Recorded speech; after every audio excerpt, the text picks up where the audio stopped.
Hello everyone, welcome back to my channel Neetu Agarwal blogs. तो friends, सबसे पहले आप सभी को सावन के सोमवार की बहुत बहुत बधाई। तो फ्रेंड्स, यहाँ सुबह के सारे काम फटाफट से फिनिश करके अब मैं नहाकर आ चुकी हूँ और यहाँ सबसे पहले मैं तैयारी कर रही हूँ पूजा की थाली लगाने की। और पूजा की थाली लगाने के बाद मैं जाऊँगी मंदिर और उसके बाद मैं बाकी के काम करूँगी। तो फ्रेंड्स, यहाँ पर आज मैं शेयर करूँगी कि सावन के सोमवार हिंदू धर्म में क्यों खास माने जाते हैं। और इसके साथ साथ आज मैं आपको बताऊं कि पंचामृत से शिवलिंग का अभिषेक करने से क्या क्या हमें फ़ायदे मिलते हैं। तो मेरा ये ब्लॉग पूरा ज़रूर देखिएगा और अगर आपको ब्लॉग पसंद आए तो लाइक, कमेंट एंड सब्सक्राइब करना ना भूलें। तो चलिए ब्लॉग को स्टार्ट कर लेते हैं। तो फ्रेंड, जैसे कि ब्लॉग का टॉपिक है सावन का सोमवार क्यों खास माना जाता है, तो कहा जाता है सती ने जब अपने पिता के घर पर अपने पति शिव का अपमान होते हुए देखा तो वो बर्दाश्त नहीं कर पाई और राजा दक्ष के यज्ञ कुंड में उन्होंने अपना शरीर त्याग दिया।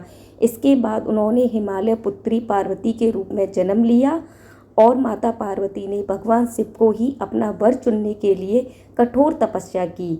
जब माता पार्वती ने शिव जी की तपस्या की थी उस समय सावन चल रहा था और पार्वती की तपस्या से प्रसन्न होकर शिव जी ने उन्हें अपनी पत्नी के रूप में स्वीकार किया। इसके बाद पार्वती जी का विवाह शिव जी के साथ हुआ और इसलिए तब से यह पूरा माह शिव जी और माता पार्वती दोनों का प्रिय माह बन गया है। ऐसे में उनके प्रिय माह सावन में पड़ने वाले सोमवार खास माने जाते हैं। तो फ्रेंड्स, अब मैं आ चुकी हूँ मंदिर और अब मैं आपको बताऊंगी शिवलिंग पर पंचामृत से स्नान करने से हमें उससे क्या फ़ायदा मिलता है और ये हमें क्यों करना चाहिए। सावन में भगवान शिव को पंचामृत स्नान अवश्य कराएं। इस दिन पंचामृत से शिवलिंग का स्नान कराने से मन से काम, क्रोध, लोभ, मोह और अहंकार जैसे विकारों का नाश होता है। शिवलिंग पर दूध चढ़ाने से घर में सुख, समृद्धि, धन संपत्ति आती है। दही से घर के कलेश खत्म होते हैं और जीवन में सुख शांति बनी रहती है। शिवलिंग पर घी चढ़ाने से व्यक्ति का तेज बढ़ता है और साथ ही उसके जीवन में उल्लास आता है। शिवलिंग पर शहद चढ़ाने से जीवन में सुख और समृद्धि आती है और आपके रिश्तों में मिठास बनी रहती है। शक्कर से शत्रुओं का नाश होता है, इसलिए हमें शिवलिंग पर पंचामृत से स्नान अवश्य कराना चाहिए। तो फ्रेंड्स, यहाँ मैं अपने भोले बाबा की पूजा कर रही हूँ और ये सावन का पहला सोमवार है। और सावन का जो पहला सोमवार होता है उसकी बात ही अलग होती है। एक अलग सा एक्साइटमेंट होता है कि हम भोले बाबा की पूजा करेंगे। हमारी अगर कोई विश होती है तो आज हम उनसे अपनी विश कहेंगे और भोले बाबा हमारी वो विश पूरा करेंगे। तो इसी विश्वास के साथ लाखों करोड़ों लोग अपने अपने देवता को पूजते हैं, कोई अपने भोले को तो कोई किसी को। और ये पूजा करने के बाद अब मैं घर पर आ चुकी हूँ और अब मैं ब्रेकफास्ट की तैयारी कर रही हूँ। तो आज मैं ब्रेकफास्ट में बना रही हूँ ब्रेड के पकौड़े और मेरे यहाँ अक्सर ये बनते हैं, सबको बहुत पसंद है। तो बस उसी की मैं तैयारियाँ कर रही हूँ। तो यहाँ ब्रेड के पकौड़े बनाने के लिए मैंने लिया है बेसन, उसमें डाला है हींग, नमक, लाल मिर्च और इसके बाद थोड़ा सा पानी डाल के एक पतला घोल मैंने यहाँ पर तैयार कर लिया है।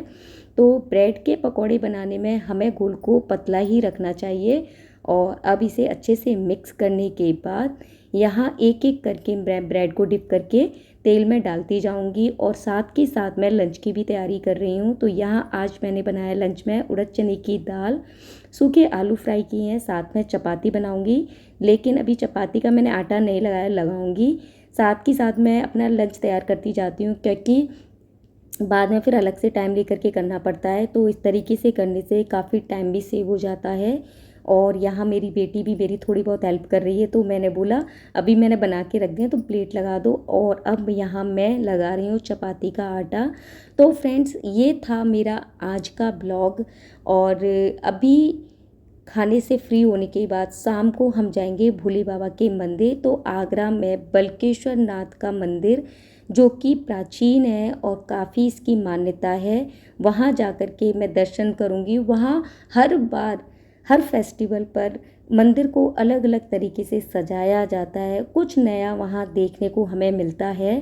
तो एक एक्साइटमेंट होती है, शाम को जाके बाबा के दर्शन करेंगे और वहाँ पर जो भी नया वो लोग करते हैं वो देखने को मिलता है, उनके दर्शन करना नसीब होता है। तो बस दिन में थोड़ा सा आराम करेंगे और फिर शाम को जाएंगे मंदिर।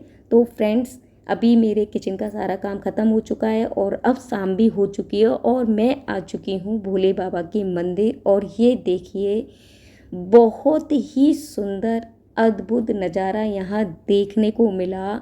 इतना सुंदर भोले बाबा के दर्शन हुए और यहाँ की भीड़ आप देख सकते हैं कितनी ज़्यादा यहाँ भीड़ थी।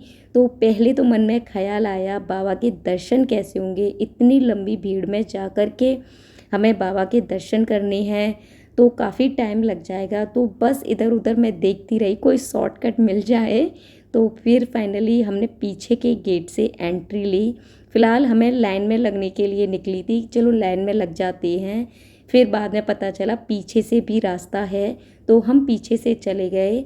तो फ्रेंड्स, वहाँ का नज़ारा और बाबा की भक्ति में इतनी ज़्यादा मैं विलीन हो गई कि मुझे याद ही नहीं रहा कि मुझे ब्लॉग शूट करना है, और मैंने बस इतना ही ब्लॉग शूट किया था। और मेरा ये ब्लॉग कैसा लगा प्लीज़ मुझे कमेंट करके ज़रूर बताइए।